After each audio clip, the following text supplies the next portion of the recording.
An incredible week for our university and for our football program to host College Game Day. That was a great experience for our town or everyone in our community, and to top that off with a last-second play to win the football game versus a very good Troy team. We were very, very blessed. And it goes to show you that in our program we play for 60 minutes, and it took every one of those minutes and seconds to get a victory. And we've turned our attention to James Madison. The more you watch James Madison, the better and better they get. So Coach Cignetti's done a fantastic job there, and we have work cut out for us. Thank you. First questions come from David Teal. David, go ahead. Shawn, as a player or coach, have you ever won a game on a Big Ben / Hail Mary before? This is the second time I've been a part of this, and both have come out in victories. Once was at Eastern Kentucky versus SEMO in 2005. Patrick Budd caught the winning touchdown, and then this was the second one. So I'd rather not go through that again. I'd rather win by at least a touchdown. But in the record book, it shows a W, and that's what we're here to do, is a win. And it was a lot of excitement. Now, the last 3 weeks have been exciting for our program, and so it's been a wild ride. And you mentioned James Madison. What, if anything, do you recall as a player from I believe it was the 95 playoff game against JMU down there in Boone?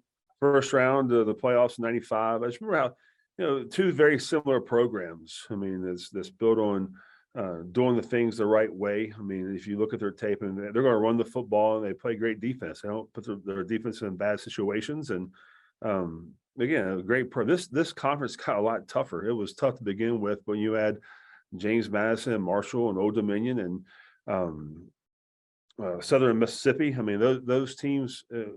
Our conference is very tough, and it is hard to win college football games. So we'll see a lot more of these games in the future within our conference. All right, thank you, David. We'll go over to Wayne. Wayne, please go ahead. Hey, Coach. Good morning.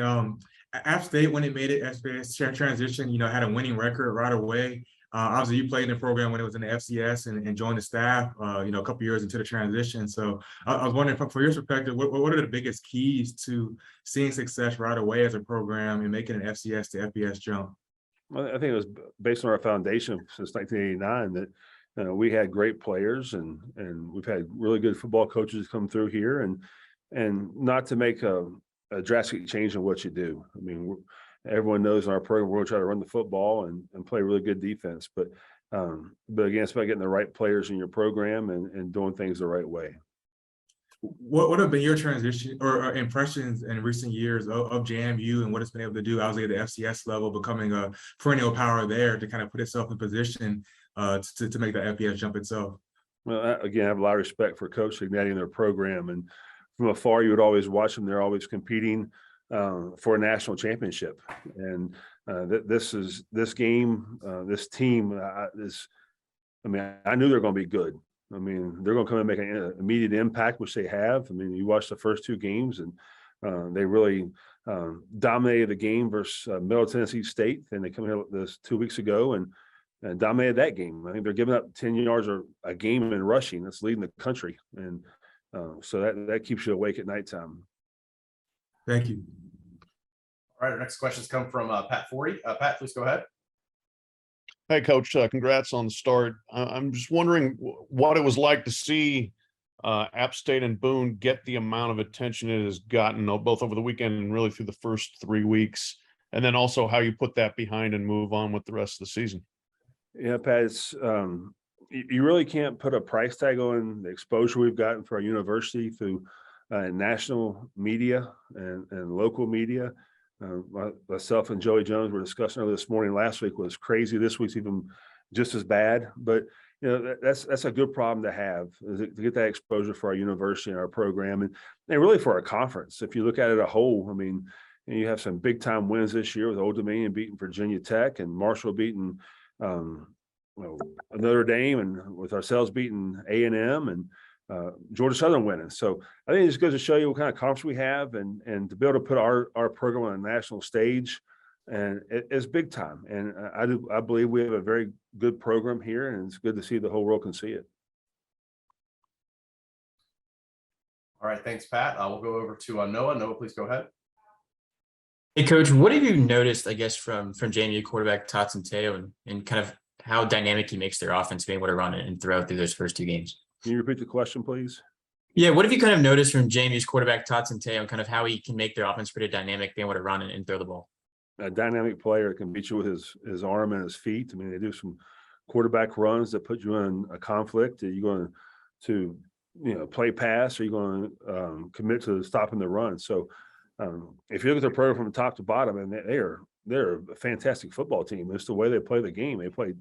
They're tough. They play fast. They play hard. I mean, this is a big time game for us. And we turned the page yesterday. We started watching James Madison yesterday because Troy didn't matter anymore. So we know that we have to do everything we have to. We have to be detailed this week in practice to make sure we have game day reality. And again, it's a tough game to play, but we're looking forward to the opportunity.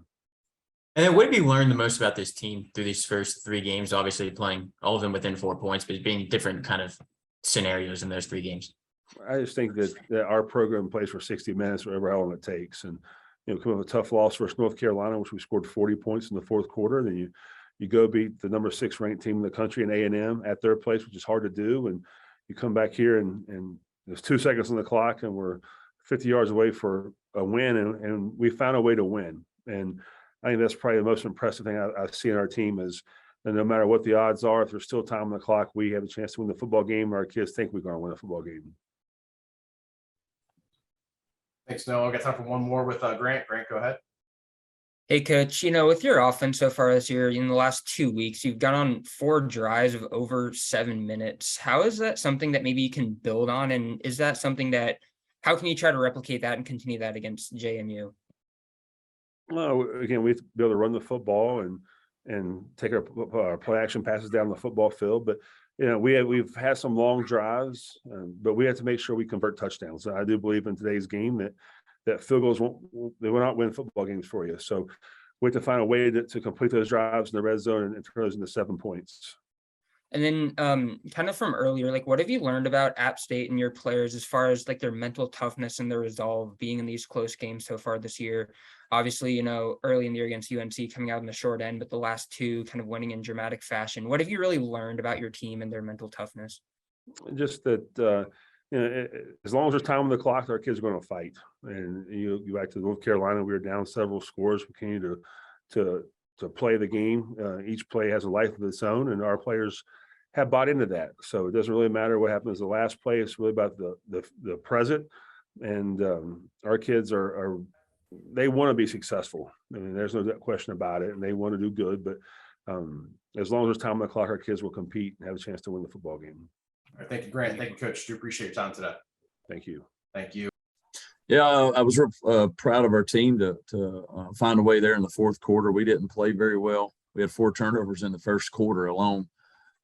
Defense played extremely well for us the whole game and kept us in it, and we were able to get a big special teams play there in the fourth quarter, and find a way to win. So not been playing great by any means, but finding a way to win. Our guys, our players believe they can do that, and they found that way.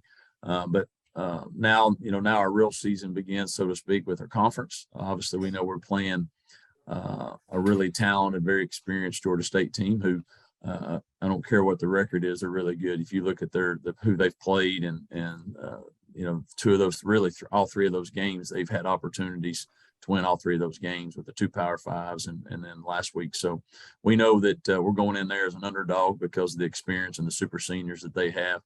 And we'll have to play really well to try to come out of there with a victory.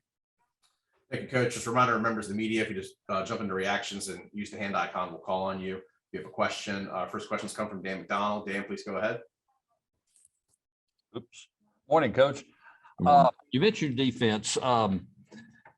They were sort of turned the tide for you a little bit. It looked like Buffalo might have had a little momentum, and then you get the fumble return, and then you get the ball back, get another quick score. How big was that for you early in the fourth quarter? It was huge. It turned the whole game. We were I think at that time frame we were down 19-17. We just got a field goal and then kicked off, and defense got a stop there. And then that block punt or the fumble return on the punt, really turned it.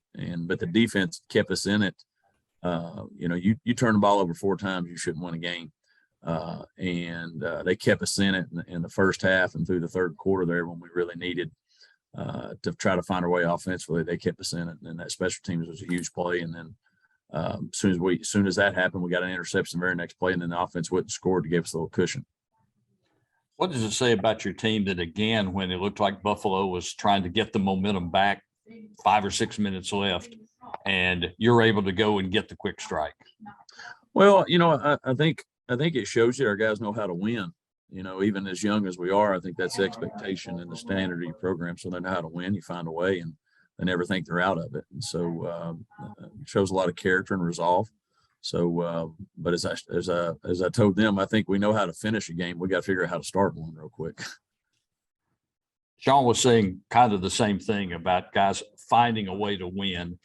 Is that something that is, I don't know, can you coach that? Is that something that's learned, or is that something that guys, when you go and recruit, you look for that type of player? Well, I think you want winners in your program. You want players. If you recruit, you want somebody that's coming from a winner program that knows what it takes to win, knows the standard. But also, I think you coach it. It's a belief. It's an expectation within your program that this is, what we do, and you figure out, find a way. You're not going to win them all, obviously, but you hope you build a culture that what the expectation is, and everybody understands that you keep striking to the very end, no matter what the circumstances dictate. And I think that's the thing that I've seen with our team is, we've had some circumstances that haven't been great so far this year, but they've not focused on those circumstances. They focused on, what we can control, which is what you preach all the time. All right, thank you, Dan. We'll go now to Alan Blondin. Alan, please go ahead.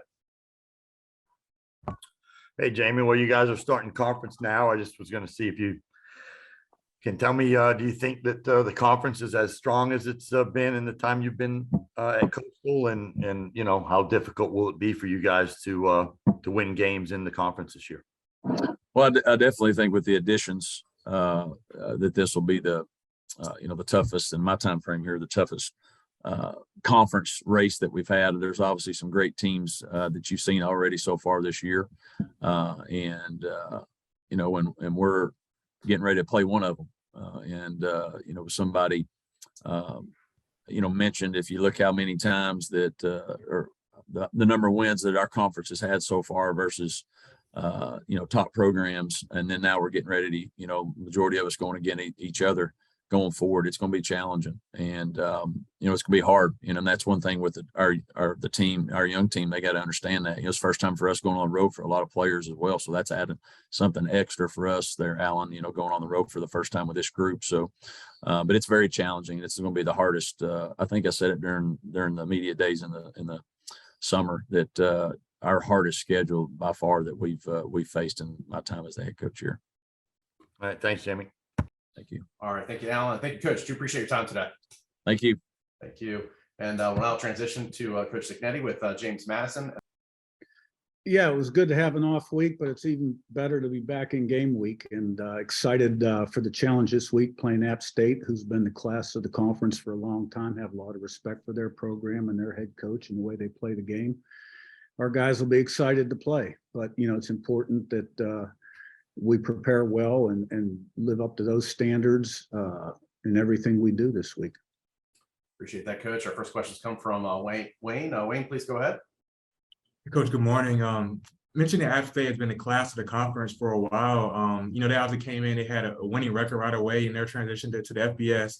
Do you look to App State as kind of almost a model to what it takes to be successful in making the FCS to FBS jump? Coach Paul talked about the foundation they already had, which the Jamey had as well. So that there are some parallels there that you can look to as you continue your transition.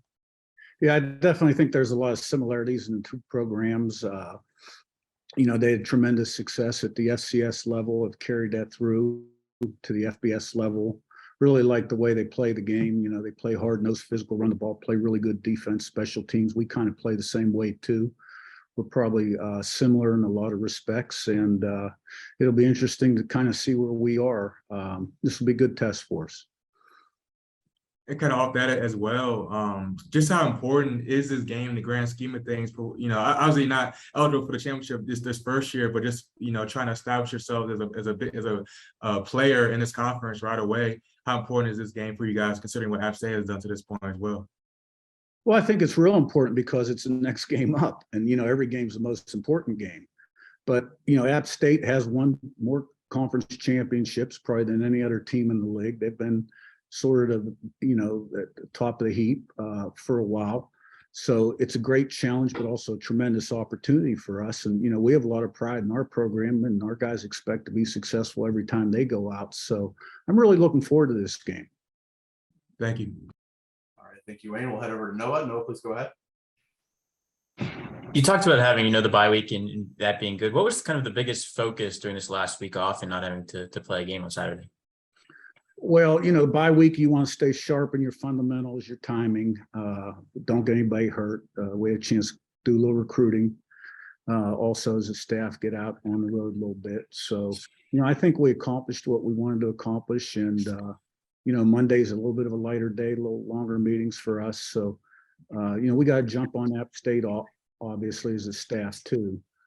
So, just really good to be in game week. And then what was your reaction to the end of App State's game on Saturday, kind of there with the Hail Mary at the end? Wow, I'll tell you what a game that was. Troy really played well. App State obviously did too. And, never say die attitude, like Coach said. They kept at it till the very end and didn't give in and made a great play.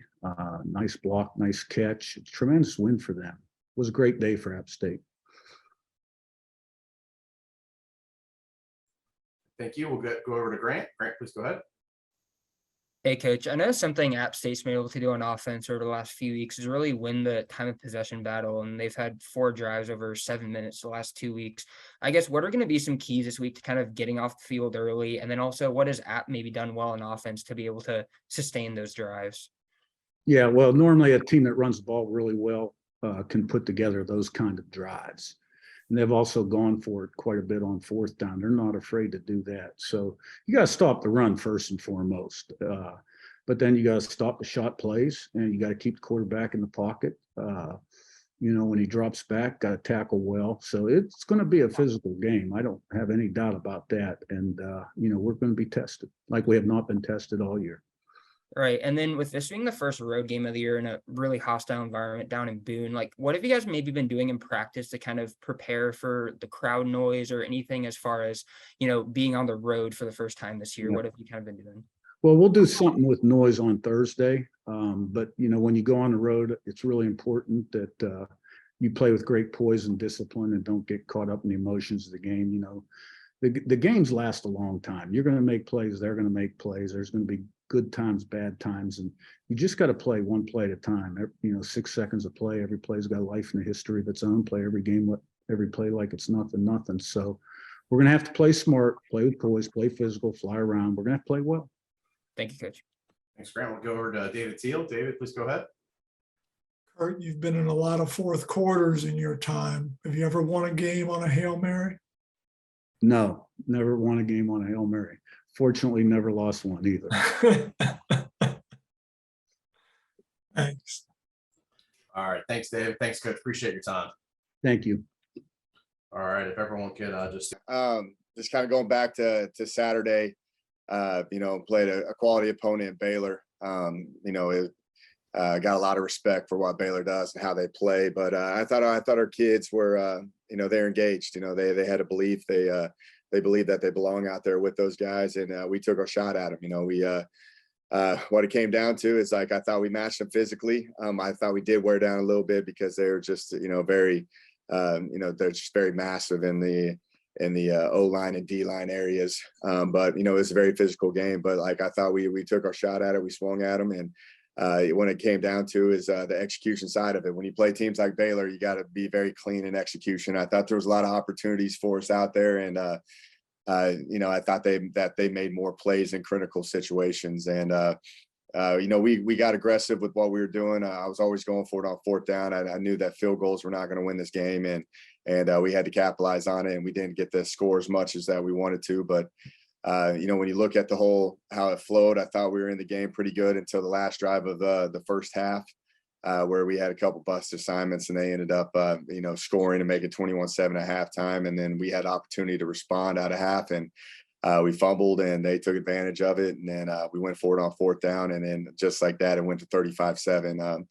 There's a lot of positives we can take out of it. Our kids are disappointed. We're all disappointed because we thought we could play cleaner football than that. But at the end of the day, there's a belief that we believe that we can compete out there. We just got to clean up some of the execution side of things, and a lot of ball to be played. And going into week 4. We're starting to figure out who we are and who we can rely on as a team. So looking forward to playing Houston Baptist this week. A solid program that has had some really successful seasons, so we're looking for the challenge, and we're looking forward to get back on track and being here in Bobcat Stadium this weekend. So questions. Hey, Coach. First questions come from Dan. Dan, please go ahead. Morning, Coach. Morning. How deflating was that couple of minutes right before halftime? You had gotten yourself back in the game. You got it back to 14-7, and you have them sort of pinned back, and they're able to put together a drive and then score on the bootleg kind of play. How do you get your guys back at halftime after something like that? Yeah, it was pretty optimistic at halftime, because the offense had the ball coming out. For the second half, but that was kind of a pivotal moment for us, was that last drive. They're very talented on defense. I think they do, like Coach Aranda and Coach Roberts do an unbelievable job at contesting everything, and they're very big and physical up front.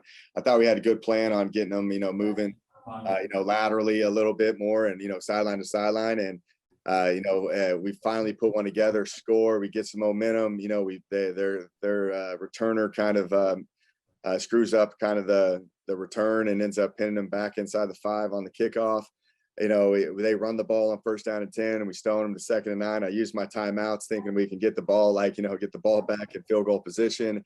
And then they end up hitting a quick out, that ended up being a first down. So we kind of delay the timeouts, and then they kind of methodically work their way down and wore us out, and then we end up having a personal foul, and then we get it to a 4th and 1, and we don't execute the 4th and 1. They score on it, which was pretty deflating. But there was an optimism going in that, hey, if we can clean up some things, we're in these games. We've had plenty of opportunities. We just got to execute in the right moments. And what happened was when we came out in that second half and the fumble, and then they capitalized off of our mistakes, and that's what good teams do. And I thought the score was the game was a lot closer than what the score said, but at the end of the day, you tip the hat to them. They took advantage of our mistakes, and that's what real teams do. And in order for us to take the next step, we got to be able to minimize our mistakes and capitalize off of their mistakes. It looks like you're still having issues getting the running game, some consistency in the running game. Was a lot of that just a matter of Baylor being pretty good defensively? Yeah, that was. We knew we were going to have some issues with it. They're just such a large, team. Their nose guards 6'5", 360 pounds. Their defensive ends are 6'6", 6'7", 280 pounds. They're very active in what they do, very long. They've recruited very well. They're very sound in what they do, and we knew we had some mismatches at times. And at the beginning of the game, the run wasn't popping like we wanted it to, but it did kind of start sparking in there in the second and the third quarter. But again, in order for us to be even more efficient in what we do, we've got to establish the run. I thought we maintained the ball. We held it for almost 32 minutes, and those kids competed. But our consistency and versus a team like Baylor, we have to play. Our room for error, our margin for error is very minimal when you play those, and we made too many mistakes that they capitalized on. How important is this game in order to sort of get a little momentum going into conference play?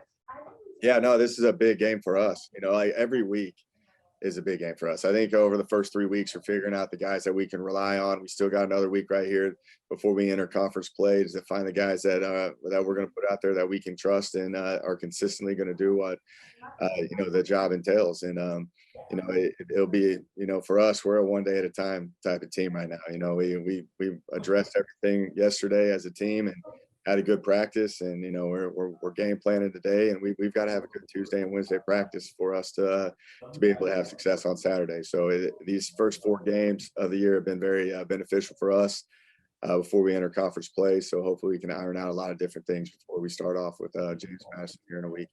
Appreciate it, Coach. Let's head over to Noah. Noah, please go ahead. You kind of touched on it there. I know it's 2 weeks away, but Jamey, you announced today that the game against Texas State's a sellout. How exciting is that for you guys to, in your first football game of the year, to hit the road and play in front of a big crowd like that? Oh yeah, that's gonna be fun. I also saw that it was a 1:30 Eastern kickoff too, which is always a promising thing too for travel purposes and getting into the next week where we play App State after that. But you look at this conference, it's such an awesome conference, man. And every single week you got to bring it. I think the fan bases are more engaged, and you see our fan base being more engaged here at Texas State. And then, you see James Madison, you saw, the Troy App State game, there's a lot of great fan bases here, and it makes this conference fun to be a part of. And, it's going to be a great challenge for us to go into a pretty hostile environment, a very passionate fan base, and, it'll be a very good test for us. So, we still got to iron out a lot of things right now, but I bet you our kids are going to be extremely excited to play James Madison in front of a sellout crowd. Thank you. All right. Thank you, Noah. And Coach, appreciate your time. Thank you so much. Appreciate you guys. Yeah. Congratulations to UAB and Coach Vincent for last week's win against us. I really felt that they put a good game plan together, and from our execution standpoint, we did not play to our standards. I thought we improved from game 1 to game 2, and then we took a step back. Anytime that you're playing that good an offense with that type of run control offense, and you turn the ball over 3 times and you get none, -3 difference on the day, that's going to be the difference in the ball game. We started off slow, down 21-0. I'm proud of the kids. They clawed their way back, really started to execute. We adapted some things based on some schemes that we saw that were kind of unscouted, made some alterations and got it to a 28-21 ball game with the ball in our hands with 8 minutes to go, and had our opportunity.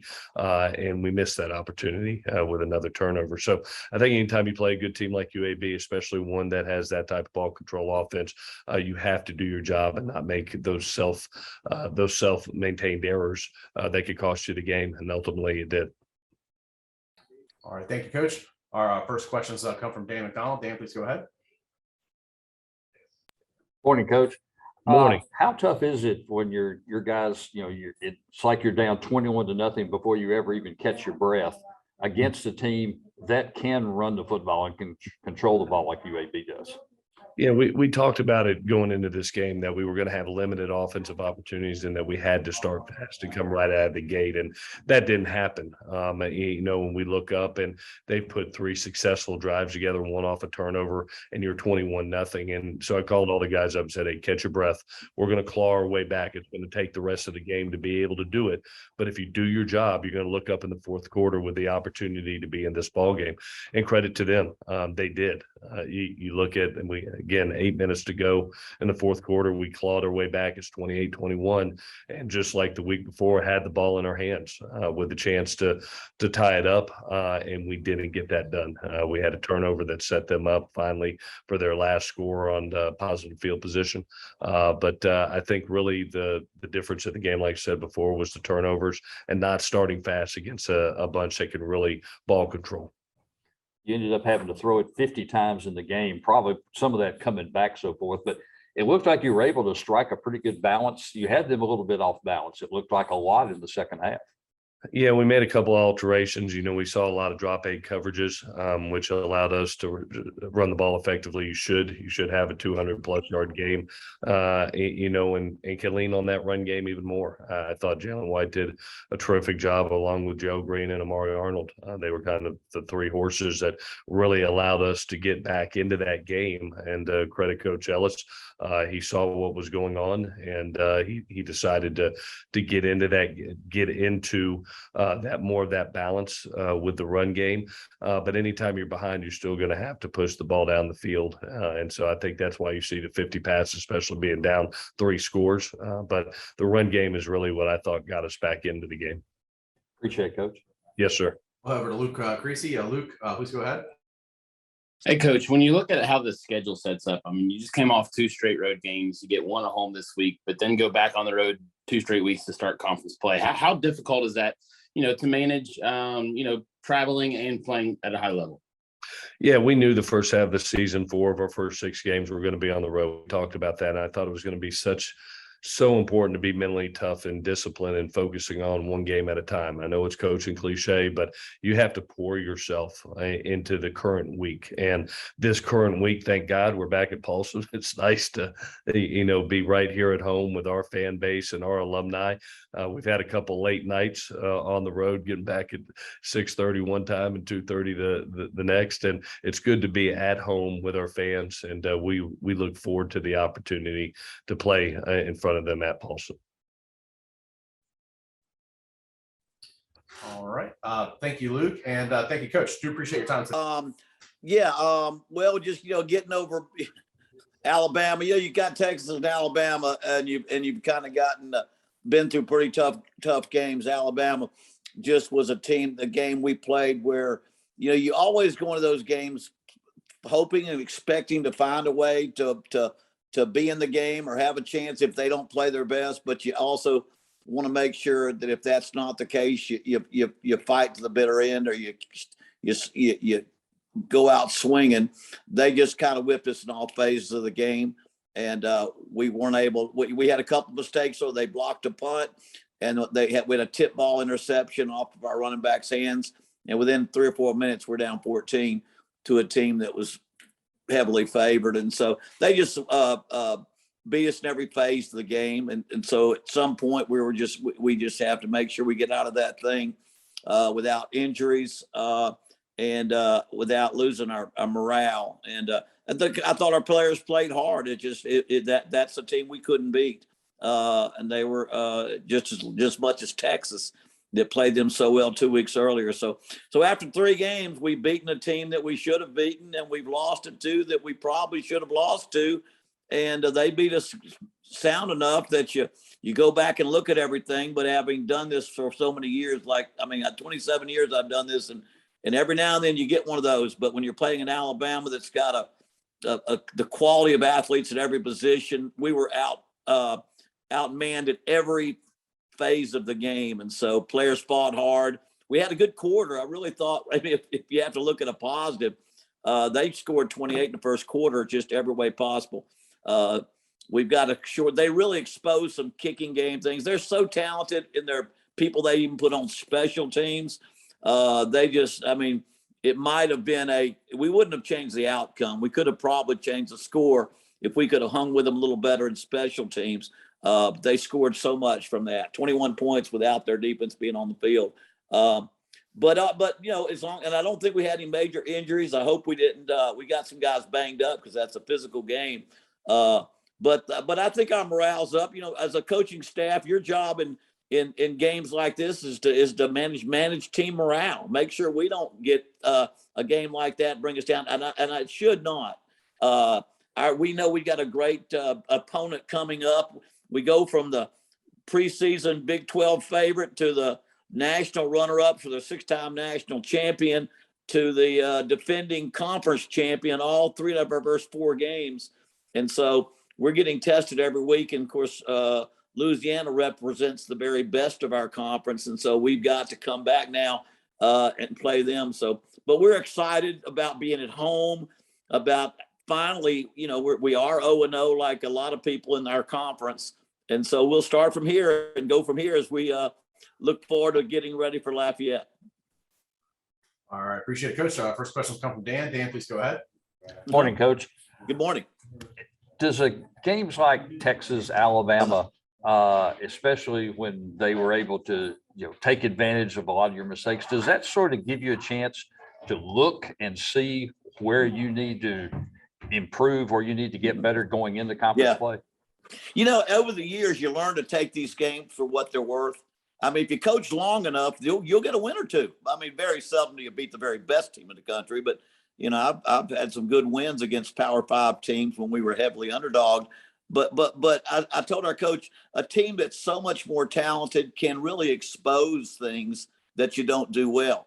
And first of all, because of the talent level, but also because of things maybe you're trying to do that won't work against the better teams. And so you use a game like that, I believe, also to Ray, okay, what are we trying to do, or what athletically are we doing that the better teams we play, we're going to have a hard time against them too. I don't know that anybody's going to be better than Texas or Alabama that we play the rest of our schedule, but they'll be better than the Nichols. And Nichols did a fine job. They got a fine program, and they can knock you if you don't be careful. They can beat you. But obviously the truth of I think that those games must be used to say, okay, we've gone through 3 of our games. We're now into our conference.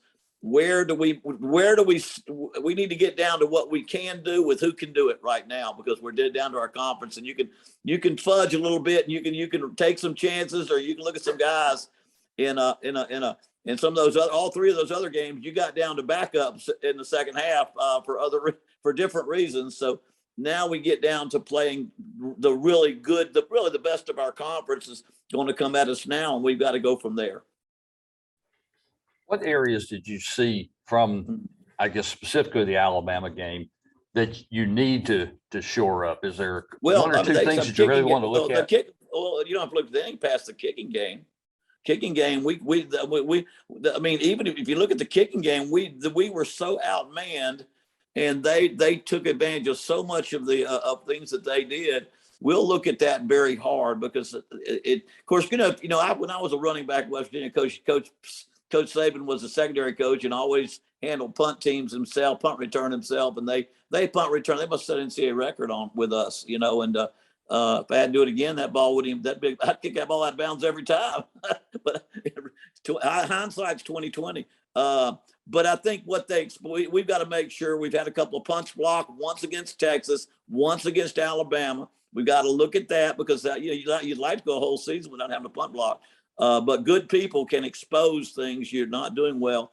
Punt returns, they were a great hold-up team. And so most of the day, they blocked the very first one for 7. And then they just returned them after that with a great return man and a great athletes out there. But I think you look at that and you say, okay, you look at you don't ever want to have a good kicking game. And that's very important. And that's where really good teams expose you, because if there's a difference in the talent level of your offense and defense, you can imagine the difference of our backups playing on specialties and their backups playing on specialties, or our guys that we're trying not to, you give some of your guys a rest, you're going to play your best people on specialties, except a few positions. You're not going to have those guys in if you can't have to. But when you talk about playing a Texas and Alabama, the separation in talent spreads. It separated so much on special teams that we at least says, we're going to work on this. We're going to make sure we get pretty sound at that, and get that game down to, hopefully get it down to offense and defense by Saturday. These teams have normally played toward the end of the year in a state rivalry game. Is it a little different playing like right at the start of the conference? Yeah, I coached. Auburn, Alabama was always, I used to say you can be 10-0 at Auburn and have saved your career, but you ain't saved your job yet, So, that was always last. At Akron, our rival was Kent State. They were 11. Our stadiums were 11 miles apart. Of course, at Florida State, Florida, West Virginia, Pitt. Those were my rivalries in football growing up, and coaching. I loved them at the end of the season. But on the other hand, you learn to say, you know what, you get them out of with. I don't know. I'm new to ULM. Louisiana Tech always should be at some point, that was our rivalry. They are 20 miles away. We used to play. Now we don't play for whatever reason. And Lafayette and us are in the conference together. And of course, you got to win them. If you don't win your share of them, and I think we have in the past in this game, we've been beaten pretty good the last few years, but this has been a good rivalry over the years. And so the biggest thing is not only is it's a conference game, it's a divisional conference game, and it is the only other conference team in our state that we play. So that makes it on several fronts a huge game for us. And the biggest of all is that, we want to compete at some point for the conference champ. We want to be good enough to compete Well, here's the team that went 13-1 and won our conference outright last year. You're not going to get any better team than that, you know, from at least from standpoint of where we are from last year. So that it's you have all those reasons that our team knows that who we're facing and the importance of who we're facing. Appreciate it, Coach. Okay. All right. Thank you, Dan. And thank you, Coach. I do appreciate it. All righty. Thank you now. Yeah, thanks. Appreciate you guys being with us. You know, really proud of our guys' fight on Saturday. Don't like the end result. Don't like the way the game finished. I think we found out a lot about ourselves in regards to our grit and our toughness. Went into a hostile environment at App, the team that was 42-8 at home in their last 50 games. And you know, they're a good football team. That culture at App is won a lot of games the last several years. I mean, the players lead that program, and Shawn does a great job with what they're doing, but that's a really established program. It's won a lot of games for a reason. Our kids fought to the end, had one play not go our way at the end of the game. It hurts, it stings, it's unfortunate, but we'll bounce back, we'll respond. We don't have a whole lot, nobody's gonna feel sorry for us. We're not gonna feel sorry for ourselves. We play Marshall this week. They're a really talented team on film. You know, they beat Notre Dame and it wasn't by accident. They got really good players, man. When you watch Marshall on video, I thought App was a really quality football team personnel wise. We're getting to see back-to-back weeks. I think high level talent. So not sure who put our two crossover games on the schedule as Marshall and App, but they must have not liked us or something. But we're excited about the opportunity to play another good team 2 weeks in a row, and we got our work cut out for us. Our guys will be ready though. All right, thank you, Coach. Appreciate that. Our first question comes from Luke Creasy. Luke, please go ahead. Hey, Coach, how are you this morning? Hey, Luke, I'm doing well. How are you? Good, good. Well, when you look at not only how your game ended, but how the Marshall game ended as well, two teams that probably have a little bit of a bitter taste in their mouth coming into this week, and the conference opener to boot. What's the energy level going to be like down there in Troy? Well, it's not our conference opener. We played App State last week, so they're a conference game for us. So we've already had our conference opener. So the energy is going to be like it should be every football game. You get 12 regular season opportunities. You make the most of them. Thought we made the most of ours last week and just came up short at the end, how we executed the end of the game. Marshall's a good football team. They got a lot of pride in how they play. You know, like I said, they beat Notre Dame at Notre Dame, and it wasn't a fluke. I think they personnel wise matched up really good, or if not better than Notre Dame. And so it's not a home. It's not an opener for us in anything. We've already played a home game. We've already played a conference game. So there's no opening anything for us. Thank you. Let's go to Hunter Dawkins. Hunter, please go ahead. Yes, Coach. Thank you. This question is coming from a different perspective. How are you going to take this into recruiting, showing that you guys are on game day, you're competing with one of the top-notch teams in the conference, and that coming out and playing this way against the first two teams in your conference, App State and Marshall? Do you think you can use this for a beneficial factor for you? Yeah, it doesn't hurt. I mean, I think you play well on a big stage against a quality opponent. It doesn't hurt. We didn't win the game, but I think kids are seeing that the culture of our program and the standard of what we're going to operate on, there's real change that's happening in our program. Did not get the result that we went on Saturday to show for that change, but I think you look through high school recruiting and junior college recruiting right now, I think we've got some really quality commitments, and we're in on some kids that are going to help, elevate this program. And so it definitely doesn't hurt. I think a lot of times you don't know about what happens in recruiting till you get the guys on your team and figure out what they are really and develop them, but it doesn't hurt.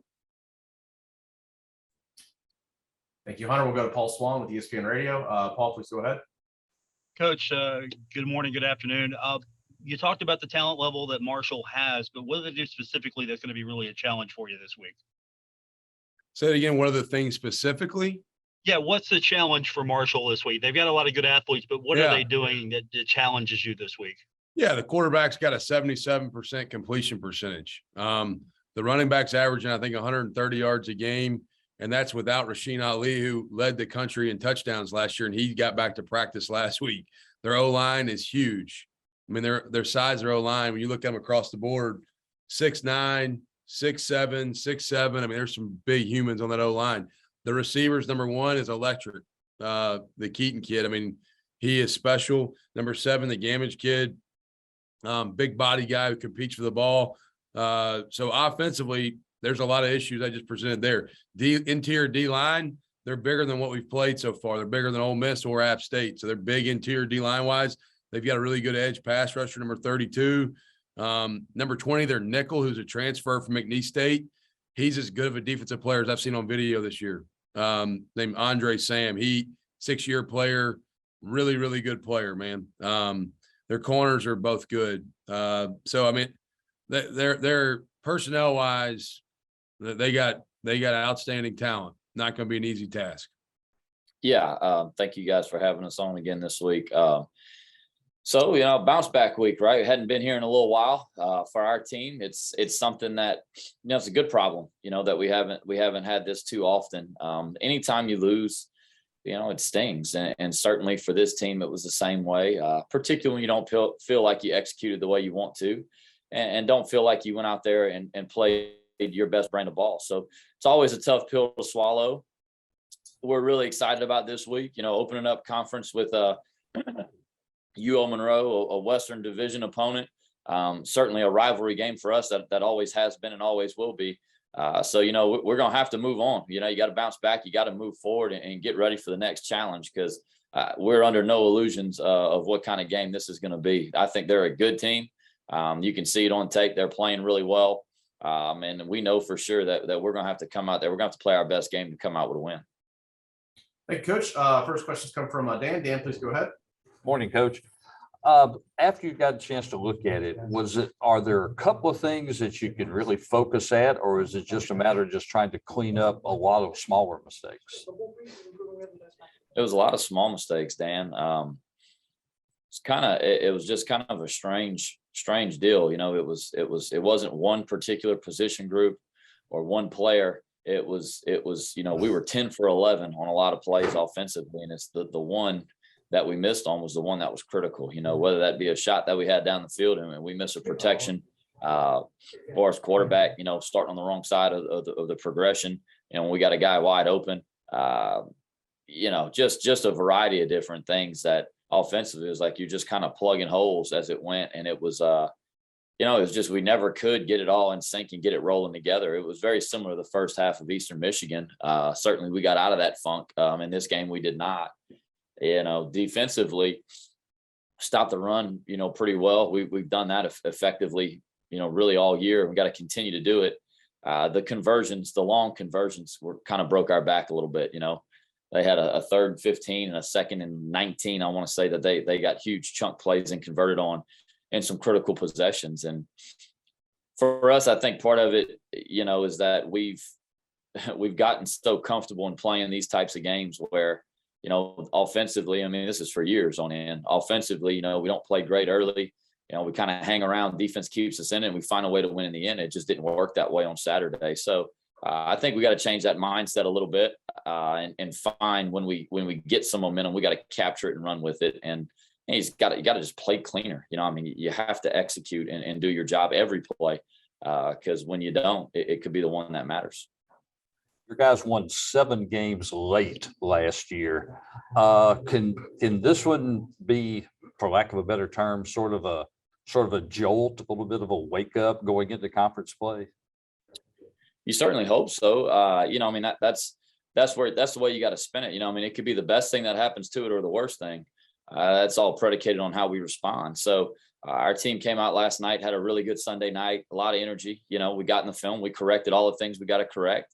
The big thing I think is that there's so many different instances when you watch throughout this year where you see when we got it all going in the right direction, we can be a pretty good team, but there's just been way too much inconsistency. So for us, our response is going to dictate this team and this team, in 2022, every team is different. Every team's got its own culture and identity. And, we got to figure out what's our identity. Are we the team that responds or are we the team that lets it linger? these teams are normally played at the end of the year as the state rival, and it's come down to this a lot of times to decide the West Division. Is it a little different to have to play this game to start off conference play? I don't know. I mean, it's kind of, you go through the process and it's, you're in such a routine that it's just kind of the next one. I mean, certainly the last handful of years, it has been really late. I've been around here for a while though, so we've played them early, we've played them late, we've kind of done everything in between. So, our kids don't make much about it. We're just going to get ready to go play. We're going to get in the tape and try to figure out the best plan for us to go out there and go win. Appreciate it, Coach. Yep. Thank you. Thank you, Dan. Our next questions come from Alvaro Torres. Please go ahead. Hi, Coach. Thank you for your time. Well, my question is, you haven't lost this regular game since September 2017, almost 5 years. Is there any pressure to maintain the win streak, or it's just another game in this rivalry and you are trying to win it? Yeah, it's just another game. That's kind of the thing I told our team is, hopefully we can just take a deep breath and just go play now. All that our kids heard about for the last, 10 months was about this winning streak and all these things that go into it. Well, this 2022 team is different, right? They're their own team. And the things that happened in the past, unfortunately, it was having an effect on us now. And we got to the point where, we're pressing and we're trying to be perfect. And certainly when you play the game like that, it's when you make mistakes. So for us, to me, all that stuff is over with. And now it's just going back to playing conference opponents and going to try to win conference games. Our goal every year is never to go undefeated. Our goal is to win the Western Division, get in the conference championship, then try to find a way to win the conference championship, try to find a way to win the bowl game. So for us, I mean, the pressure should be off. It should be about us just going play and going have fun and cutting loose and getting after it and playing the game that all these kids love to play so much. Yeah, glad to be here again, guys. It was good to get our first win of the season versus Northwestern State. I thought we played cleaner in all three phases and really did our job, which was our theme all week long, is do a better job of controlling what we can control and doing what we're supposed to be doing. We got a tremendous opponent this week, an opponent I got a ton of respect for in Tulane. They're 3-0. They dismantled UMass and Alcorn State, and they went on the road to Kansas State, be a really good football team on the road this week. So they're 3-0. They play extremely hard, extremely physical. They're one of the best tackling teams I've ever coached against. They're really good in the kicking game. They got a great quarterback. So it's going to be a tremendous challenge for us. It's a huge rivalry game for us. It means a lot to our people. I think we've played 32 times in our past, for the bell, for the trophy, and Tulane's beaten us the last 2 times we played. So this is certainly a big week for us. All right. Thank you, Coach. Appreciate that. Our first questions come from Hunter Dawkins. Hunter, please go ahead.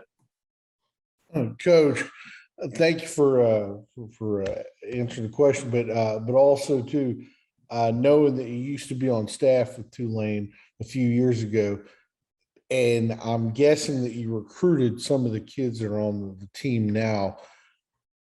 Tell me about what at least sort of viewing them from the film and what kind of matchups that you see and hope to take advantage of. Yeah, so just they play extremely hard. Most of the offensive kids there, I did have a hand in recruiting. I'm really close with a lot of them, particularly, Michael Pratt. I think the world of him. He's one of my all-time favorite people in the world. And I think a lot of those kids, think a ton of Coach Fritz. My youngest son, Pete Hall, man, Willie Fritz is like a grandfather to him. They love each other. And I just got great amount of respect. I'm so pumped that they're 3-0 and off and running, because this profession needs more Willie Fritzes in it. And, but man, he's trying to kick my butt this week and I'm trying to kick his, and it's a huge rivalry game for us and our university. And it should be a great test for us, because they're a really, really good football team. All right, thank you. Our next questions come from Heath Hinton. Heath, please go ahead. Hey, Coach. I was kind of curious. You got to play a lot of guys Saturday. Was there any young players that maybe stood out to you, maybe gained a little more playing time and maybe gained some more looks going into this week? I don't know, Heath. We played everybody on our team pretty much. A lot of the young kids that we recruited and signed played well. Cam Knox played well. Kenyon Clay got in and played well. Ty Mims is a young kid that keeps coming on. We started 2 true freshmen on offense, one at quarterback and Wilkie, and the other at Kyron Barnes at right tackle, who played really well. Jordan Martin played good at nickel. So, a lot of those young kids, we're high on a lot of them, and they continue to improve, and, they've got a bright future. All right, thank you, Heath. Our next question comes from David Eckert. David, please go ahead. Hey, Will, how you doing? Good, Dave. Good to talk to you. You too. I'm just curious. You mentioned Kyron there. I mean, what's he kind of done to earn that role? I know you've been high on him, but I'm just curious about his rise. Well, he earned the role by being the best player at that position, but he's a young kid that's extremely physical. He's extremely athletic. He's going to be a really good tackle in the Sun Belt Conference for a long time. He gets a little more comfortable playing college football every week. We played him in game 1 and 2, and he played really well with those snaps. And we felt like with the way he had played with those snaps and coupled with the way he practices every Tuesday, that he had earned the right to start. And, man, he played really good in this game. So we're excited about the future with him. Yeah, good afternoon to everyone. It's Monday to all of y'all, but it's a little further along in the week for us here at Georgia State. We've got a short week here, Thursday night game with Coastal Carolina, and it's conference week. That means we're opening up our conference play against a really good Coastal Carolina team that's coming in here hot. Probably one of the better teams, probably if not the best team we've faced this season. So it's going to be a really, really big challenge for us coming off a short week, coming off a disappointing loss that we had last week.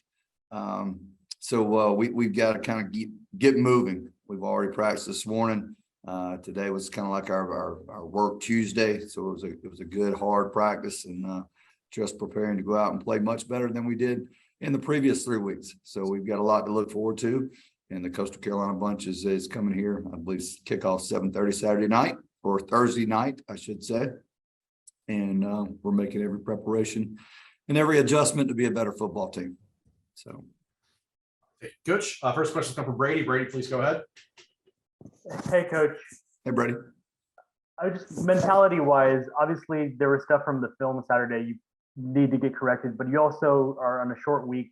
So how do you approach it as a staff, the balance between the corrections and also getting them to where they're confident going into a game they've got to win to start 1-0 conference play? Well, we don't spend a whole lot of time on the game we just played. We go back and focus on the corrections that we need to really hit on, the things that were big impacts to the game. You really don't have time in this day and age to go back and reflect on the entire game. You have to pinpoint certain things and move on very, very quickly. Especially on a short week, we have to do that. We have to get that.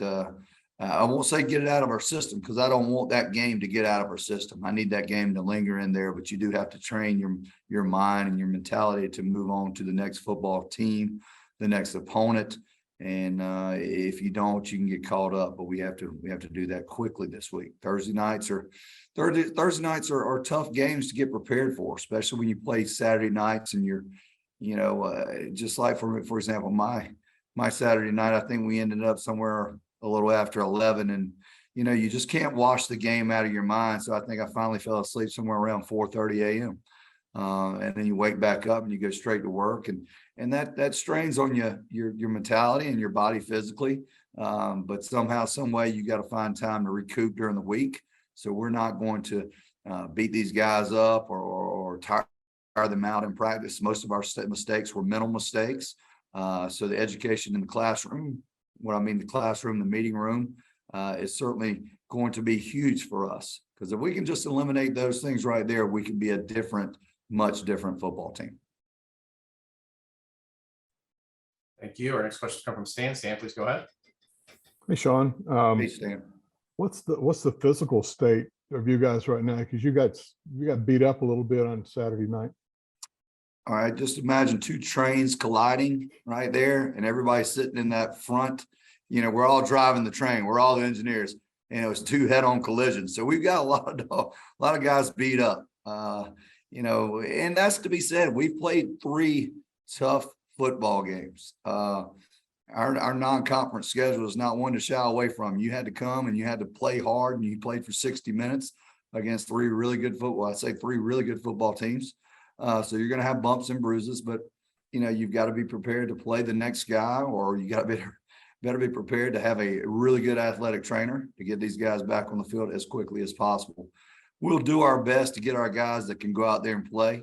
But if they can't, we'll just slide another guy right in there and move right along. I'm certainly not going to lose sleep over that.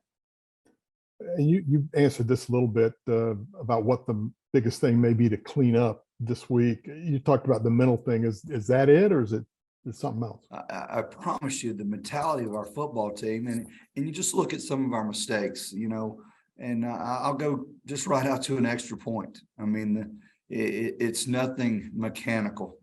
That is to go out there, that is to see the snap, see the hold, and then, deliver that kick for a 1-point conversion. The mentality wasn't there to go out there and execute it. For whatever reason, it just didn't happen. We gave up a strip sack fumble for a touchdown. Had nothing to do with getting overpowered as an offensive tackle. Had nothing to do about he didn't use the proper technique. He just didn't do the right thing. And it led to a unblocked defender coming, a blindside hit, a cause fumble, a scoop and score. So those are the things that we've got to clean up. I mean, you go all the way back to our first game against South Carolina, and our first punt block, the guy steps left and he should have been blocking right, and you give up a touchdown. We're giving points away. I mean, if I'm lining up to play Georgia State, I'm like, hey, can we play them next? They're giving a lot of points away. If we can clean that up, then God, who knows what might happen. But right now, we've got to get better in the mindset, educationally, about the game of football right now. Thank you, Stan. We'll go over to Alan Blondin. Alan, please go ahead. Alan, if you want to take yourself off mute. Hey, Coach. You're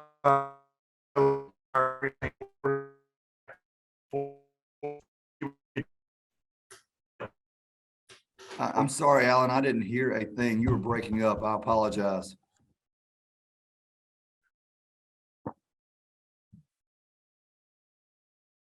Yeah, sorry, Alan. We're still not hearing you there. We'll jump over to Sam. Hey, Coach, you've done something that not a lot of teams have been able to do over the last couple of years and beating Coastal Carolina last season. What can you do and take from that game last year into this matchup on Thursday night?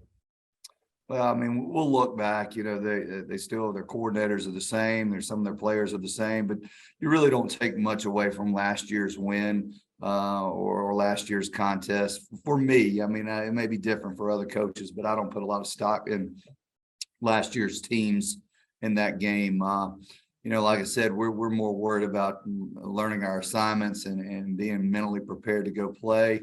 And that's what's going to be the difference if we're able to go out and defeat a really, really good Coastal Carolina football team. I mean, they're as talented as anybody in our league. We have one of our wide receivers transfer in there, Sam Pinckney. We know what type of great player he is. Incredible. I think they may have the best college quarterback in all the country. So that's, their defense is outstanding. I think they had the offensive player of the year in the Sun Belt and the defensive player of the year voted on. So they've got a lot of talent. I've got a lot of respect for them. They always play physical. They always play hard. Jamey Chadwell does a great job with the staff. I know the staff really well, the players. We've got to come out and play at a high level Thursday night at 7:30. It's going to be a short week, but it's going to be a lot of fun. Thanks, Coach. I'll read Alan. Alan, I saw your question here in the chat. Alan wanted to ask about Darren Granger and what he's brought to your program over the last 2 years. Darren has brought a sense of calmness to our football team. He's a guy that really exudes a lot of confidence in his smile and just what he brings to our football team. It's a relaxing. When he walks in the room, I mean, I may have the stress level up to the top right here, but when he walks in, he's got the smile on his hand and then I just relax. He's kind of like blood pressure medication for us all around here, which is fantastic to have. He's a tremendous leader from the time he walked in. He was a great leader off the field because he wasn't in the starting role, but now he's emerged and he's got a very vocal voice. He's got a huge amount of respect from our players and our coaches. And it's hard to find guys like that. I mean, it's truly great leadership, but Darren is one of those guys that comes around every so often, and it's just a pleasure. Thanks, Coach. All right, thanks, Coach, and appreciate your time. Thank you for joining us today. Yeah, y'all have a wonderful Monday. Sure. Well, I had an opportunity to win the football game at Memphis, great environment. And, our kids battled back. We were down 28-17 in the fourth quarter, and then we battled back to take the lead at 32-31. And now, again, it's the infant stages of learning how to win and how to close games out. And, it came down to really an all or nothing play. I got to have it play on 4th and 5. And, we didn't execute the call. And so, again, you have to rally. But, again, I thought we had some individuals show some competitive grit. Our players expected to win the football game going up. But too many mistakes. When you go on the road, you're responsible for how you create your own momentum, everything that goes into that. We scored out of 3 of our first 4 possessions on offense, but we allowed our opponent to match us score per score. And when you're on the road, you need stops. You need to get off the football field.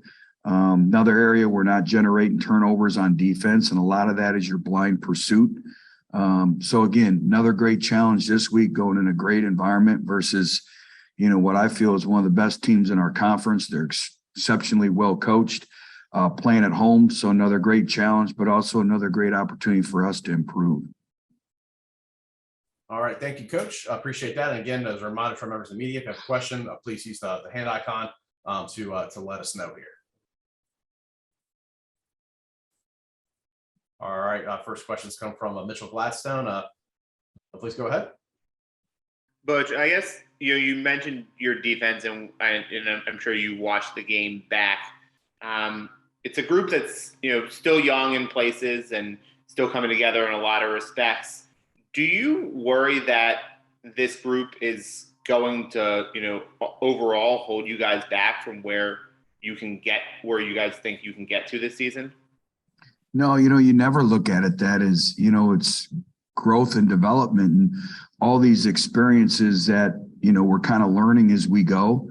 You hope that, you're better for every situation, every circumstance that comes about. And I know this, it's important to our players. I said it yesterday, is for the first time since I've been here, we lost a football game and you could feel the hurt and agony in our players.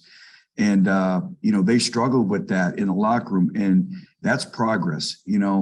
Our culture is completely different, our mindset, our players, but it's learning how to win. We have a 4th and 5 play, and we called the exact same defensive play 17 times in the game, and we had 2 individuals make 2 catastrophic mental errors. You can't do that in close football games out. And I think it's a process of learning how to win. And I think the closer you get to really truly learning how to win, the harder it becomes. So the focus, the attention, the details, our will to win gave us an opportunity to win the football game. But at the end of the day, it was our fundamentals and our details that really worked against us, because it's all 3 aspects. Everyone just kind of looks at defense or offense and one way or the other, but it's complementary football. The defense has a great stop early in the game, gives the offense the ball at midfield, and we come away with 0 points. So there's a lot that goes into playing winning football. We're getting there. We're getting a lot closer.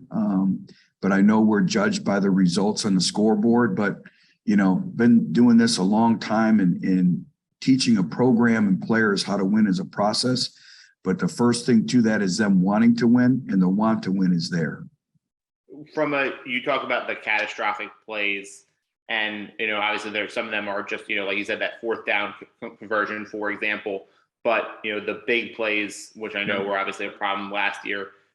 How do you I feel like that's probably the first step in sort of, okay, we don't let those happen, then the rest of the stuff can get cleaned up more simply. How do you clean up those big mistakes? Because there were a lot of them again Saturday. Well, it starts with us, and kind of our Achilles heel a little bit has been the ability to communicate. And, they ran the same play that averaged about 2 yards per play. And then on the one big run at the end of the game, our backers didn't communicate.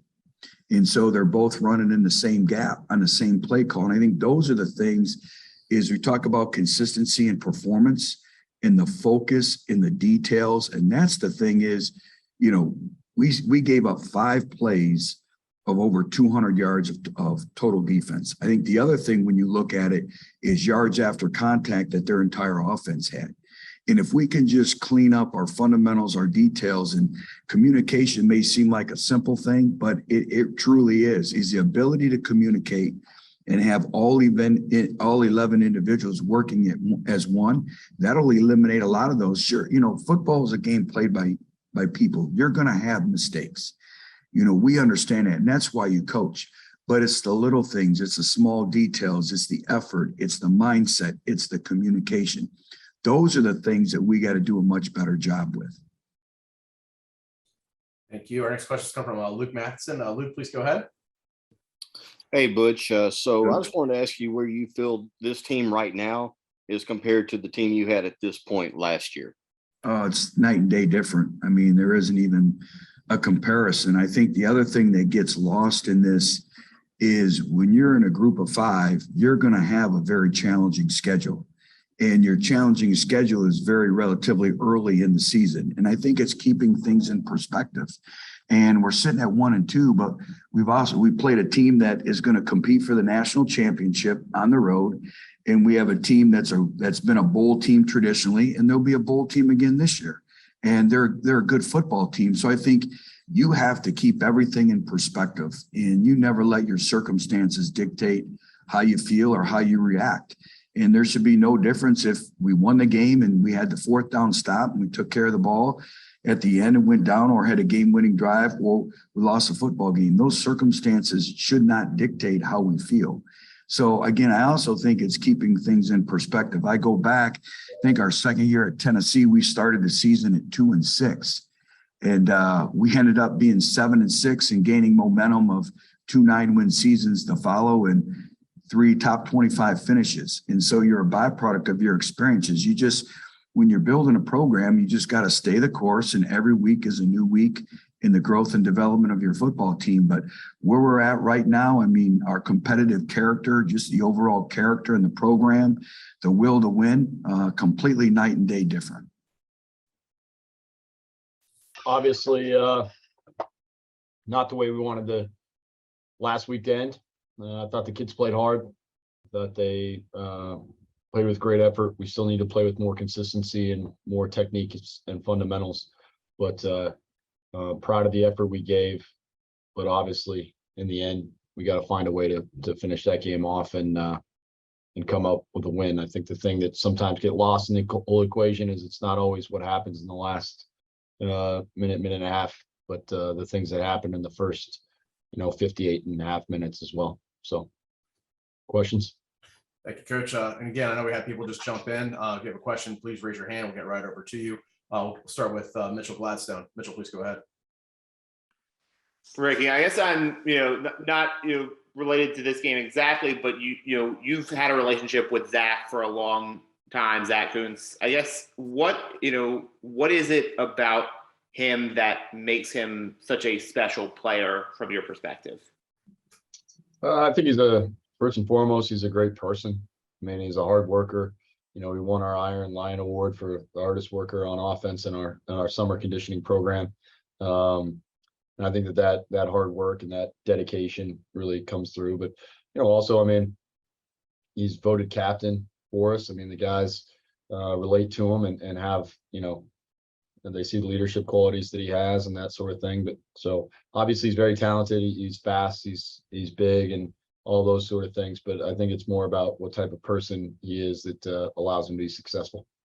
How much did your time at Penn State and having such great tight ends sort of, lead you to, developing that position and making that such a integral part of your offense? Obviously guys like Mike Gesicki and Pat Freiermuth, for example. Yeah, I just think the tight end position, if you have a dangerous weapon there, it just can create matchups. You can basically be in 10 personnel at the same time as being an 11, and it gives the defense some problems if you have a guy who can be a dynamic pass catcher, but can also help you blocking in the run game and give you some of those sort of things. So I think it just, like anything else on offense, you're just trying to create as many matchup problems as you possibly can, and having a dynamic tight end certainly does that. Thank you. All right, next questions come from Lava Torres. Please go ahead.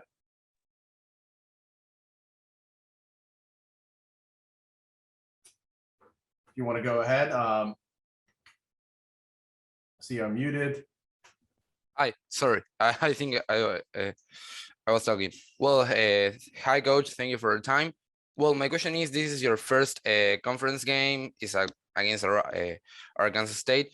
After 2 games away from home, how important is to win this game at home? Yeah, I mean, whether it's a road game, a home game, neutral site, in the parking lot, wherever it is, I mean, winning is important. We've got to make sure that we prepare the same way. It shouldn't matter. Where we're playing the game shouldn't matter. Does it help that we don't have to travel and those sort of things and maybe make us a little bit fresher? Absolutely. Does it help that we can have our fans there behind us and all those sort of things? Yeah, I mean, absolutely. I think those things can help. But ultimately, winning the game is going to be important no matter where we play it and what time of day it is, and whether it's a conference game or not a conference game. All those sort of things really become less important than just going 1-0 this week. All right, we'll go to Luke Creasy. Luke, please go ahead. Coach, this is kind of a silly one. It has less to do with football and more to do with the sideline. But that puppy Hudson got a lot of attention last week. What's it like to have that service dog around the team, and just kind of a fun way to a fun talking point? I think it's a great talking point. I think sometimes what get missed in the whole thing is, it's really there for months with the mission and the things they do, being able to develop service dogs for, people who serve, servicemen and women and that sort of thing. I think that's really important. Our kids love it. That dog loves being around our players. I'm just going to be real honest with you. He responds to our players very, very well, probably differently than his trainer ever anticipated. And, we love having him around. And, I'm going to just be very honest. It was probably the greatest gift, birthday gift, or Father's Day gift, rather, I guess it was, that my wife has ever given me. Almost wasn't allowed on the field there, Virginia. Yeah, I think that was much ado about nothing. I think we're all going to figure that one out. That didn't seem like that one was going to be worth the bad pub on their part there. So glad it got worked out. Obviously, they've got a horse running around on the field, so having a puppy who just lays there the whole game, I didn't think was going to be too much of a big deal. All right, appreciate that, and I appreciate your time, Coach. Thank you very much. Yeah, thank you. Yeah, looking forward to our first Sun Belt Conference game this weekend versus a very good opponent in Troy. Coach Sumrall has done a really good job coming in and getting that program going in the right direction. They do a lot of things on both sides, all 3 sides of the ball, that are going to create some issues and challenges for us. They play really hard on film. Offensively, they're doing a really good job of getting the ball to their players or their skill guys in space. Defensively, they're running to the ball. They're physical. They've got some really good players in the front and the back end. So excited about the opportunity for our first Sun Belt Conference game. Looking forward to it. Looking forward to the challenge. All right, thank you, Coach. Our first questions come from Luke Creasy. Luke, please go ahead. Coach, you've talked a lot about identity the first few weeks. How big does or how much does how you play next week after a loss play into that development of your identity as a team? Yeah, we've talked about it each week. Each week is a test, and each week is an identity test, and each week is a little bit different. The first week was, where we able to focus and play with the right identity for 60 minutes. The second week was going into a different environment and being able to play and establish that identity. This last week was where we were able to defend it, what we established in the first couple of weeks. And this one is going to be how are we able to rebound. Resilient teams bounce back quickly. Other teams bounce back eventually, but resilient teams bounce back quickly. So we're gonna have to be able to bounce back. Part of, your identity is you got to defend it every day. And that doesn't mean that you win every game or every day that you go out there, that you're able to defend it with the same type of intensity and focus, but it's that fight. It's that week, that daily, that hourly fight that you got to do to try to defend it. And there's going to be things that knock you off course. There's going to be things that knock you down, but you got to get up and keep defending it. So this is a really good opportunity for us. Test number 3, to go out, and it's a different type of test, right? It's a different type of environment. It's a different opponent, obviously. We have different things that we've put on film now that teams expect. So each week it kind of changes just a little bit, but we talk about it daily. It's something that you got to defend. We got to do a great job of defending it today in practice. Guys are starting to get to that point in the season where you're not as fresh as you were in game 1 or 2, and now you got to be able to defend that. Obviously we're getting into the school academic year. You got some classes going on now, so you're having the double duty where you're class and student athlete and community service activists. So it's a constant battle, and that's what we got to be able to do this week, starting with Troy. Thank you, Coach. We'll head over to Paul Swan. Paul, please go ahead. Coach, just to pull off a little bit of what Luke said, are you pretty pleased right now as far as how your team has responded? Because you're not going to win every game. You're not going to win every game, but you've been talking about consistency. So are you happy with what you're seeing so far and how they've responded to a little bit of adversity? Yeah, some of the things that the fans and the media don't get to see, and you can kind of, as a coach, tell where you are as a team. When we went into the locker room Saturday, it was a different message coming from the players. Even after the game, before I got in there and got a chance to speak to the team, some leaders had already stood up and had said some things that are just different. Does that make sense? And that doesn't mean that, we roll down the rest of the schedule and win every game, but the culture is different. The identity that we're trying to create and own is different. There were times before where you'd hit some adversity, and it kind of shatter your culture. You kind of split the group. It'd be some inner squad arguing, not necessarily arguing with each other, but just a competitive, frustration. And we didn't have that Saturday. Saturday, we had a lot of competitive maturity. We had a lot of guys repeating some of the things that we had talked about during the week. We had a lot of guys taking ownership of a poor performance. We talked about teams that expect to win. That doesn't mean you win every game, but teams that expect to win or have that confidence, they own poor performance, right? And Saturday night after the game, the team, not just one guy or two guys or one unit or two units or coaches and players, the team, the entire organization owned poor performance. And they stood up and said, we got to be better. There's a lot of things that attributed to how we played and what went on in the game.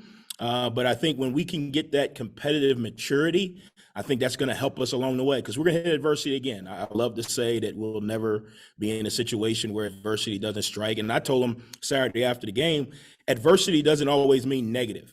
Adversity could just mean managing the outside noise of, man, you're a really good team, or man, you did a really good job in X, Y, and Z game, or you've got so many stats, or you're the player of the week for this conference, or you got this award, or, hey, man, you just ran for 100 and some odd yards. And adversity doesn't always mean negative. And what I told them is we're going to hit adversity again, but the growth that we just showed in this locker room, not on the field, but in this locker room, is going to help us handle that moving forward. Thank you, Luke. I saw your hand go back up. Please go ahead. Yeah, Coach. Last week you get to kind of rekindle a rivalry with a former Mid-American Conference opponent, and some history between Marshall and Troy too. Kind of adds to the angst for the Sun Belt opener. Yeah, it's a little different in-house. I know, and respectfully, right? There's a lot of history and tradition here at Marshall. There's a lot of games that the fans and the media remember that went down to the wire, competitive battles. the reality of it is none of those kids in the locker room were even born when these games happen. So it's a little bit different. Does that kind of make sense? And I don't mean to demean or belittle the history and tradition and some of the rivalries that the fans and outside people kind of engage in. But for the guys in the locker room, I mean, half of them weren't even born when Marshall was in the MAC. I mean, so it's a foregone like world. So it's difficult as a coach to kind of use that. Does that make sense? Like, everyone talked about, hey, well, when you go to certain places, typically the record hasn't been good, or, it's a hex there or a vortex there that you got to be careful of. It really comes down to how well we prepare. We didn't prepare with the same focus. We prepared well, but they said it after the game. We didn't have the same focus as we did a week ago. That doesn't mean we had bad focus. It just means it wasn't the same focus. In order to be consistent in your performance, you got to have the same focus week in, week out. Now, part of that is me. I got to help them understand how to stay focused on the same pattern, not just, hey, we had a good practice, but are you watching the same amount of film? Are you taking the same amount of notes in meetings? Are you watching extra film? Are you getting with your coach to figure out, some tips and tendencies on these guys? Do you have respect for your opponent? I think that's something that doesn't mean you disrespect your opponent, but obviously when you see an opponent or an opponent gives the film or the lead up to be, a good team, on the road, 0 or 1 and whatever, you got to have that same mentality. And what I'm doing in our program is we are building fierce competitors. And fierce competitors are able to compete and able to prepare and able to perform at the same rate because they're not really performing to the outside standards. We've got a lot of those guys. We need to continue to get more because everybody counts, right? Does the scout team come out with the same focus and intensity? Are they giving the same look? Are they forcing you to actually, win the rep? Or are they kind of just going through the motions? All of those things kind of ball into it. I don't think we had a bad week last week, but I think after the game, guys were able to admit, you know what? I can be a little more focused than we were this week. And I think each week it gets a little more in depth, right? Now we've got 3 games of film, right, on out there, right? So now people can kind of get a gauge of who we are offensively, defensively, special teams. So now they're going to start to plan different. So I told our guys, you got to start to plan different. Like, you're not going to be able to use the same release at wide receiver that you use in game 1. You're not going to be able to use the same D-line rush move that you used in week 2. You're going to have to continue to evolve. In order to do that, you got to continue to prepare at the right level. Thank you, Coach. Do appreciate your time today. Thank you for joining us. Thank you, guys. Go Herd. Yeah, obviously, really disappointing loss this past week against UCLA.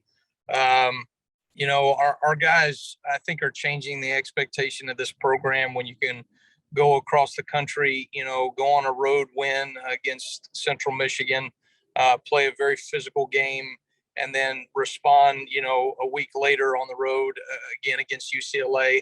Thought we out-physicaled them. I thought we played really well in a lot of scenarios and a lot of situations.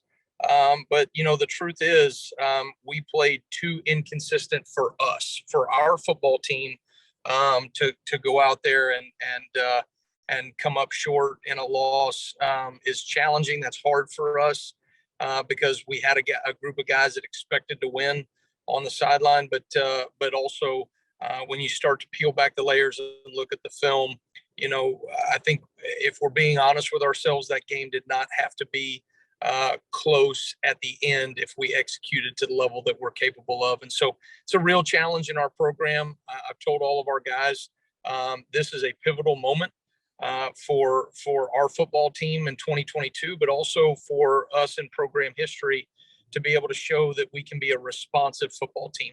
You look at college football across the board, right?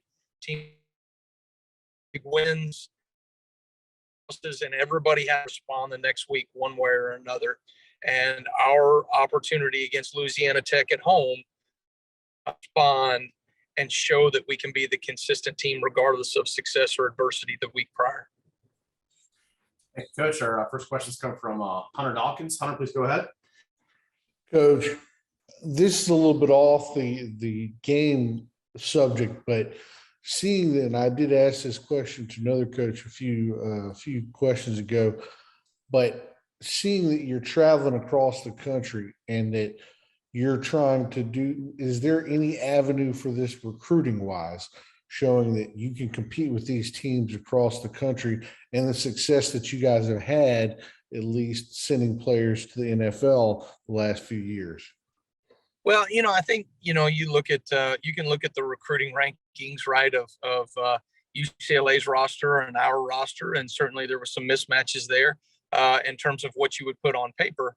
But on that field, obviously we competed at a high level and did not have a lot of mismatches on the field. I think when you compete in big moments, you give yourself an opportunity to recruit young men that want to come in and compete with other great players, but they also want to be the guy that is the difference that the next time we go to UCLA or the next time that we go into a Power 5 opponent stadium, that they're going to help be the difference in getting us over the top. And so it's a great opportunity for us. It was certainly some momentum that can be taken from that game, but a really disappointing loss. I mean, anytime you go into a stadium and play well in a number of scenarios and situations, but don't execute to consistency that you are capable of, take the logos off the helmet. We lost that football game, and we've got to do a better job, coaches, myself, players alike, to get ourselves in position that the next time those opportunities come,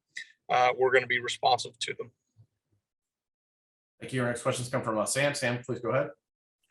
Coach, I think we've heard a lot about Carter Bradley over the last couple of weeks, but could you talk a little bit about LaDamian Webb and what he's done for you on the ground in the ground game to balance out your passing game so far? Yeah, I mean, obviously, I do want to point Carter Bradley had another tremendous week. I think he continues to get better as a football player. He has an unbelievable arm talent. But then you look at what we've been able to do on the ground in the first few weeks. We have improved in the run game. Our offensive line is the most improved unit on the field from where we were a year ago, and they continue to improve week to week. And LaDamian Webb is a special back. He is a difference maker. He's got great vision. He's very decisive in the run game. He can fit through tight windows. And he's also got tremendous contact balance. Rarely ever gets taken down by the first defender. And so, he's a guy that in big moments, hopefully will continue to rise to the occasion. We got to get him to where that he is in a position where he's conditioned enough. He didn't get to go through fall camp because of an injury. So he continues to work on his conditioning throughout a game. He cramped up a little bit in the second half there at the very end of the game when we had a 4th and 2 opportunity. He had just come off the field in a 3rd and 6 and potentially could have come back, but we've got to get to a position to where we're able to establish ourselves and be hitting our stride when it matters most at the end of the 4th quarter. Coach, another one here. You don't take any moral victories, but obviously you saw UCLA celebrating in the locker room after your game. Does a celebration like that and the fact that, a team is celebrating that much over beating South Alabama, what does that say about the respect that your program has gained and maybe the Sun Belt as a whole as well? On a personal level for our team, it hurts like hell watching them celebrate in that locker room because we felt like that certainly should have been us. And we just, we certainly put it in position to where they were able to win the game. And so that part hurts. But, there are positives that can be taken from that. We did go across the country to a Power 5 program that has been a successful program. They're a winning program. And we felt like we outplayed them in a number of scenarios. And so when you look at those opportunities and you look at some of the things that we can do to build off that momentum, way to learn lessons. It's a lot more fun to learn lessons after a win. But sometimes you have these hard adversity to be able to bounce back from, respond from. But I'm certainly excited. Kelly was really complimentary after the game. Use some just when you go in there and talk with him and the way he talked about our team and how impressed he was. He even shook hands with guys as they were into the tunnel, about as many as he could. Just a true contact from him. So it's nice to be admired by your peers and respected by your peers. All right. Thank you. Thank you, Coach, for